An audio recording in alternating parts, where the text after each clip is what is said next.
Hello friends, good morning. You are watching English Guru, the guru of English grammar. आज हम आपको बताने जा रहे हैं प्रीपोजिशन, और इन दिस वीडियो मैं आपको बताऊंगा प्रीपोजिशन का इंट्रोडक्शन, उसका क्या डिफिनेशन होता है और उसके कितने काइंड्स होते हैं। सो अंत तक आप ये वीडियो देखते रहिए, और अगर आपकी कुछ भी कमेंट्स हो तो in the last after watching the video comment में लिखना बिल्कुल ना भूलिए। तो आइए हम आपको बताते चल रहे कि आखिर प्रीपोजिशन होता क्या है। प्रीपोजिशन होता क्या है, ठीक है। इससे पहले मैं और कुछ बताना चाहूंगा आपको कि इन द नेक्स्ट वीडियो जो प्रीपोजिशन आज मैं जो इंट्रोडक्शन बता रहा हूं और इसके काइंड्स बता रहा हूं, इन द नेक्स्ट वीडियो में आपको क्या बताने जा रहा हूं, जो भी मैं आपको यहाँ पे बताता हूं कि आज के वीडियोज में मैं आपको सिर्फ इसके डिफिनेशन और काइंड्स कराने जा रहा हूं। But in the next video जो जस्ट इसके बाद वाली वीडियो जो होगी उसमें मैं आपको क्या कराने वाला हूं, जो देखेंगे सबसे पहला हम देखेंगे कंपैरेटिव यूजेज।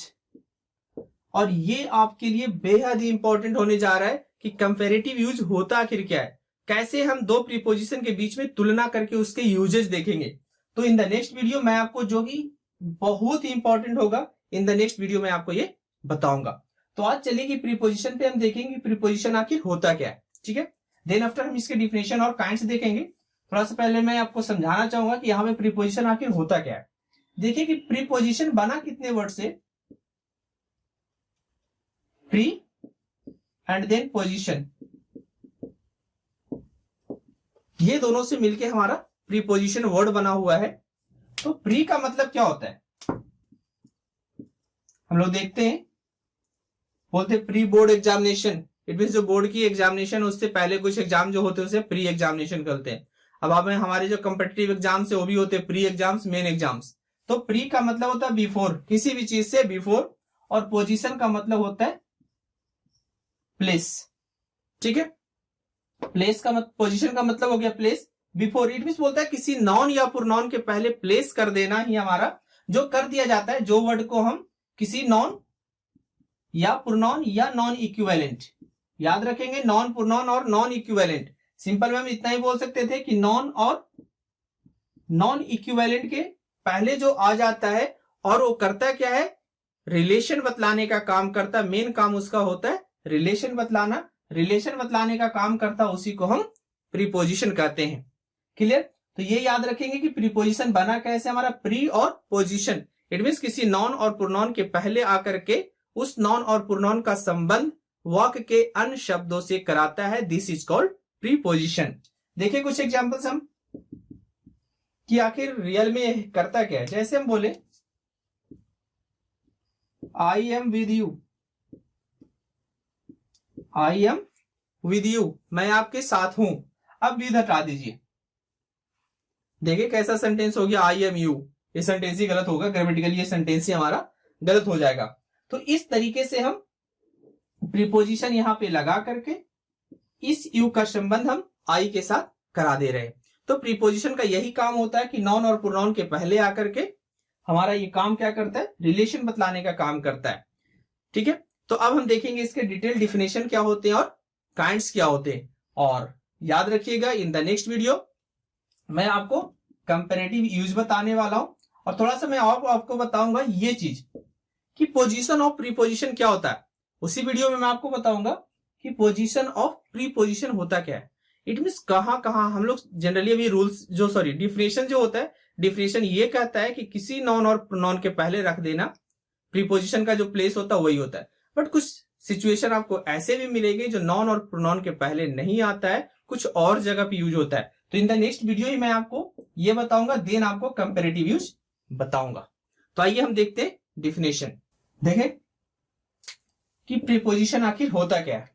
सिंपल सा प्रीपोजिशन, हम लोग अगर डिफिनेशन की बात करें तो सिंपल सा डिफिनेशन हम लोग करते हैं कि a preposition is a word used before a noun और pronoun to show its relation to some other words in the sentence.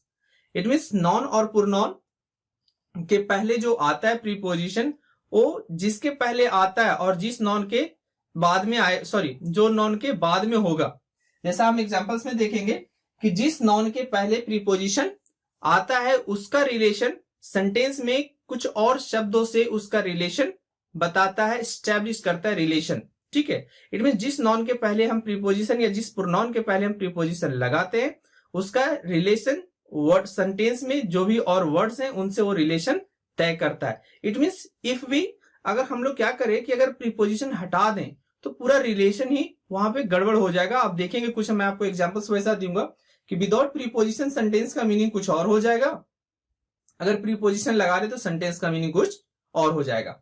जैसा हमने यहाँ पे डिफिनेशन लिखा है, sorry, the word placed before a noun और अ प्रोनाउन, वैसा शब्द जो नॉन और प्रोनाउन के पहले आता है to show in what relation the person और thing denoted by it stand in regard to something else is called preposition. वही सेम डिफिनेशन हमने लिखा है कि नॉन और प्रोनाउन के पहले आकर के ये संबंध पूरे सेंटेंस में जो वर्ड होते जिसके पहले आता है उससे ये रिलेशन तय करता है। ठीक है, तो जैसे हम एग्जांपल्स देखें कि I have a book in my hand, किसके पहले आया और इससे। अब देखें कि बुक और हैंड का रिलेशन बता रहा है कि बुक कहां है, हाथ में है, तो यही इसी तरह का रिलेशन आपको पूरे प्रीपोजिशन में पढ़ने को मिलता है। She is fond of playing football, वह फुटबॉल खेलने की शौकीन है।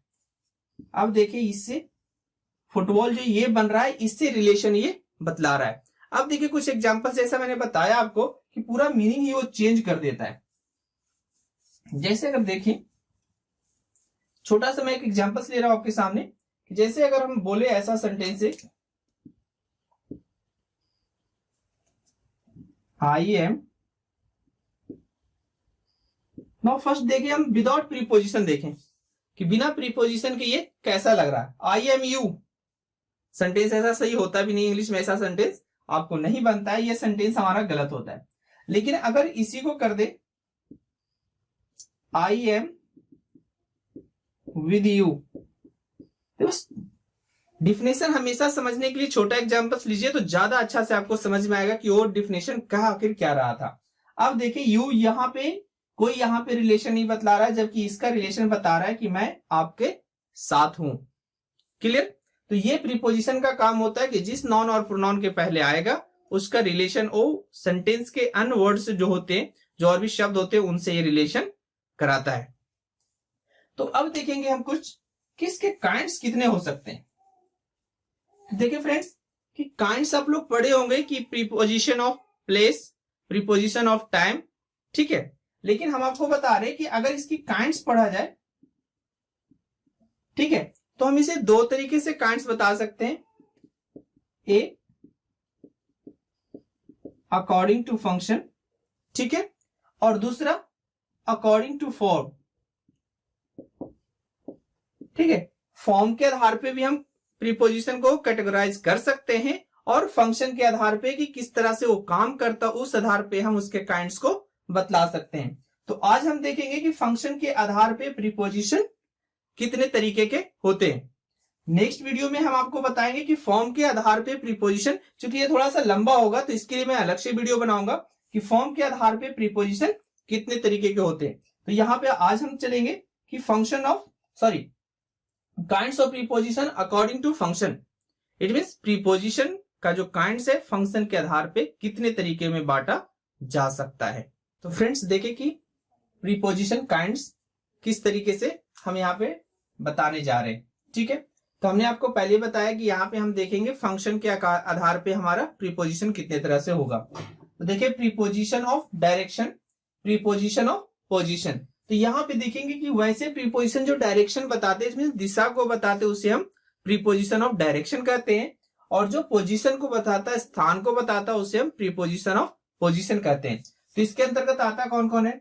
To, towards, for, from, at, on, up, down, along, across, against. तो हम ये सब का बारी बारी से प्रत्येक का दो तरीके से मैं आपको प्रीपोजिशन, शुरू में मैंने बताया कि आपको दो तरीके से प्रीपोजिशन में बताने वाला हूं। एक मैं पहला बताऊंगा कंपैरेटिव यूज, जो मोस्ट इंपॉर्टेंट आई थिंक होगा आपको, कंपैरेटिव यूज। इट मींस किसी प्रीपोजिशन को दो या तीन प्रीपोजिशन के लेके तीनों का या दोनों का तुलनात्मक यूज देखेंगे हम सबसे पहला में। फिर जो सेकंड हम देखेंगे उसे देखेंगे various usages of preposition, various usages. It means एक प्रीपोजिशन का एक से अधिक कितने तरीके से यूज किया जा सकता है। और इसी में प्रॉब्लम होता है, जितने सारे स्टूडेंट्स होते हैं उन्हें बस एक प्रीपोजिशन का मतलब होता है इन मीन्स में। अगर हिंदी की बात किया जाए तो प्रीपोजिशन इन मीन्स में होता है, बस उन्हें सिर्फ यही पता है कि इन का मतलब में होता है, बट इन का मतलब और भी कुछ होता है जो आपको पता नहीं है। तो जब हम एक तो कंपैरेटिव पढ़ेंगे जिसमें सिर्फ 2 या 3 प्रीपोजिशन लेकर हम दोनों या तीनों में तुलनात्मक यूजेस देखेंगे, लेकिन जब हम वेरियस में आएंगे तो वेरियस में देखेंगे कि एक प्रीपोजिशन के मैक्सिमम कितने यूजेस हो सकते हैं जो आपको कंपेटिटिव रूल्स आपको पढ़ने हैं वहां पे। ठीक है, तो देख लिए कि पोजीशन में यहाँ पे एट होता है, इन होता है, ऑन होता है, बिटवीन, अमंग, अमंगस्ट, एमिड, एमिड्स, ये सब का ज्यादा यूज अब करते नहीं हम, बट फिर भी मैं आपको सारे का यूजेज मैं आपको बताऊंगा। Above, below, over, under, behind, before, in front of, beside and by. तो ये आपके पोजीशन बताते हैं। जैसे बाई, बहुत सिंपल सा सेंटेंस और बहुत हम लोग यूजफुल सेंटेंस बोलते हैं, स्पोकन इंग्लिश में ज्यादा बोलते हैं। Come and seat beside me, आओ और मेरे बगल में बैठो, पोजीशन बता रहा है। अब इसका यूज हम लोग बाई से भी करते हैं, कम एंड सीट बाई मी। तो इस तरह के यूजेज हम इन द फॉलोइंग वीडियो, जो आने वाली वीडियोज होगी, मैं सारे डिटेल रूल आपको प्रीपोजिशन का कराऊंगा। तो फ्रेंड्स देखें, प्रीपोजिशन नंबर 3 और preposition number 4, preposition of time. दूसरा क्या, तीसरा आपका आ गया प्रीपोजिशन ऑफ टाइम, मतलब जो टाइम के बारे में इंडिकेट करेगा, जो टाइम को बतलाएगा, वो हमारा हो गया प्रीपोजिशन ऑफ टाइम, जिसे हम at, in, on, from, for, since, before, after, within, by, till, until. हाँ देखिए, अंटिल में एक चीज याद रखिएगा कि अंटिल आपको ना स्पेलिंग चेक में भी कभी कभी दे दिया जाता है। अंटिल का स्पेलिंग ज्यादातर अगर किन्हीं से जल्दी में लिखवाओ तो अंटिल डबल एल लिख देते हैं, तो ये भी चीज होती है प्रॉब्लम आपको। बिटवीन, ड्यूरिंग, तो ये हो गए आपके जो टाइम को बतलाएंगे, वो प्रीपोजिशन ऑफ टाइम हो गए। तो फ्रेंड्स लास्ट में आपका है सम अदर प्रीपोजिशन, क्या होते हैं बिसाइड्स, जो कि इसके अंतर्गत नहीं आए, न टाइम, न डायरेक्शन, न प्लेस के अंतर्गत आए, उसे हम सम अदर प्रीपोजिशन कह दिए, जिसमें आपका beside, except, around, round, about, off, of दो तरीके हो गए, by, with, without, in, on. तो अब हम देखेंगे कि इस तरीके के काइंड आपके हो गए, जो कि फंक्शन के आधार पे ये काइंड्स थे।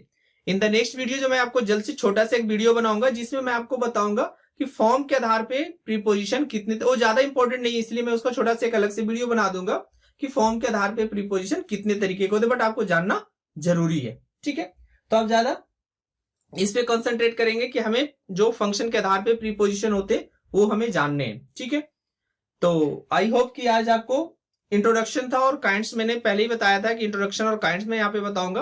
तो ये रहे आपके introduction and kinds, but in the next video जो कि आपकी अपकमिंग वीडियोज होगी प्रीपोजिशन पे, उसमें हम सबसे इंपॉर्टेंट जो आपको बताने जा रहे हैं कि कंपैरेटिव यूज ऑफ प्रीपोजिशन देखेंगे, कि 2 प्रीपोजिशन और 3 या मे बी 4 प्रीपोजिशन को एक साथ ले करके चारों के बीच में, तीनों के बीच में या दोनों के बीच में क्या कंपैरेटिव यूज हो सकता है। तो सबसे मोस्ट इंपॉर्टेंट आपका होने जा रहा है इन द नेक्स्ट वीडियो, आपको मैं जो रूल बताऊंगा। उसके कुछ सीरीज भी चलेंगे, क्योंकि एक सीरीज में वो एक वीडियोज में वो खत्म होने वाली नहीं है। ठीक है, सो वेट टिल नेक्स्ट वीडियो। और आई होप कि आपको अच्छा लगा होगा आज का वीडियो। अगर अच्छा लगा हो तो सब्सक्राइब, शेयर और लाइक करना ना भूलें, और अपना प्रॉब्लम्स कमेंट करना बिल्कुल ना भूलें। जो भी आपकी सजेशन हो, जो भी आपकी रिक्वायरमेंट हो, कमेंट बॉक्स में लिखना बिल्कुल ना भूलें। Thank you for watching English Guru.